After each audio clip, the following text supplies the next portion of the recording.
Ayan, lumabas na si Mateo. Kasama namin sila sa bahay. Ayan. Pero nauna na sa sa car pala yung isa, yung babae. Andun na siya nauna siya kaysa sa isa. So, wait for it. Tingnan nyo ha. Kung sinong may kasalanan. Kasi hanggang ngayon, unsolved problem pa sila dito sa bahay. Kasi nga ang isa, sira ang sasakyan. Itong babae din naman, yung naatrasan o nabanggaan, sira din. So pareha sila. Ngayon, pareha sila ng lahi din, Chinese. Ayan, ito yung babae. Ito yung babae. Yun. Paalis na sila trabaho niyan. Tapos, biglang umatras yung lalaki. Kaboom!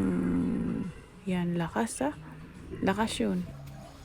Kaya unsolved problem. Ngayon, sino kayang may problema niyan? Sinong may kasalanan? Unsolved problem pa sila ngayon eh. Hindi namin alam kung anong gagawin namin. Kasi nasa bahay sila namin nakatira. Ngayon, ewan ko anong nangyari sa kanila. Parang nag-argue sila eh. Pareha silang nagmamadali sa trabaho. Lahi kaya ng kalsada, nagkabanggaan pa sila. Yan. Sabi ng lalaki dyan, sundan mo ako. Dalhin natin yung kotse mo dun sa talier. Ang nangyari, iniwan lang siya dun. Ngayon, hindi man lang siya tinulungan sa mga, alam mo yun, gastusin. Malaki palang kailangan. Kasi sira yung talaga ng babae. Sira yung harap ng sasakyan ng babae.